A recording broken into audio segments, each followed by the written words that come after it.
Hey, brothers and sisters. I often hear people quote Malcolm X and Martin Luther King, and they get the quotes wrong, or people talk about stories about Malcolm and Martin and get stories wrong.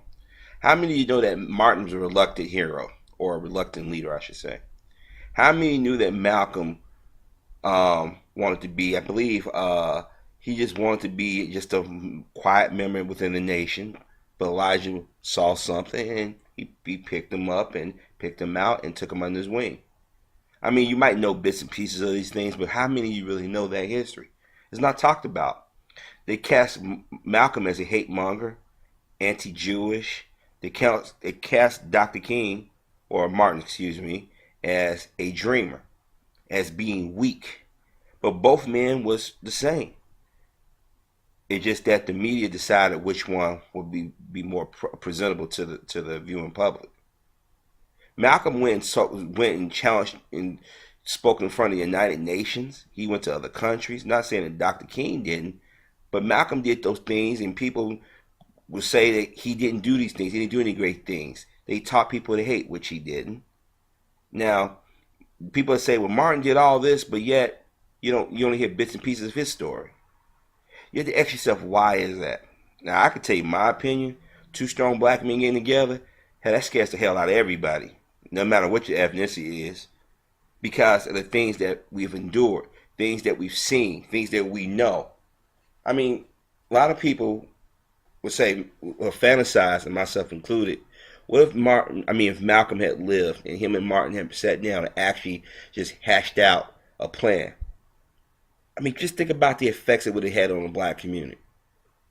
But guess what? They probably would have found a brother and sister out there who would have bashed Martin and Malcolm. Because, oh, guess what? There were. But you don't hear about that because history wants you to think that all black people love Martin, all black people love or hate Malcolm, depending on who you talk to. Look how both men died at the same age.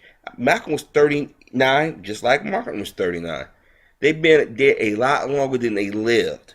Okay? Just think about it.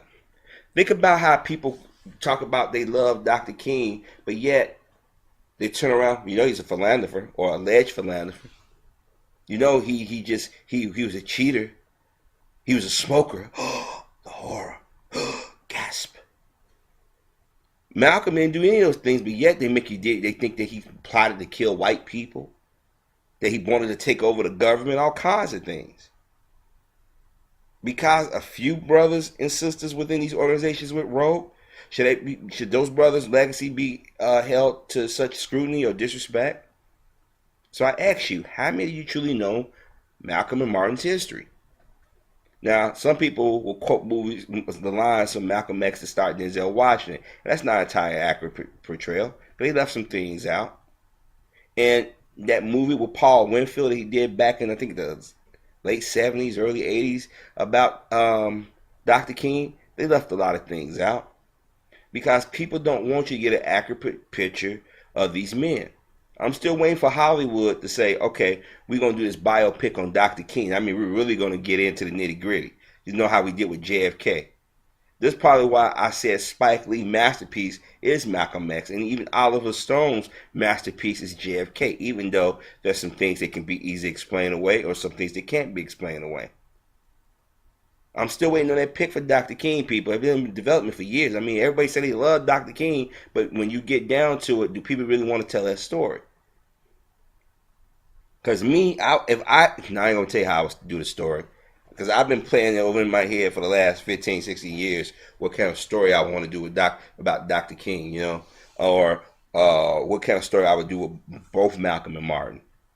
And just the thing is that people don't want to see that because they are afraid that not just black children or black people see this, but people who are identified as white would see this and react in such a way that white Americans, those in power in white America, might get frightened.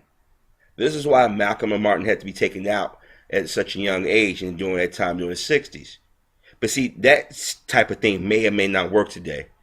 They can't assassinate our people because they will cause open revolt. But what they do is they attack their character. How can you say you love Malcolm and Martin, but when the people sit out there and repeat what Malcolm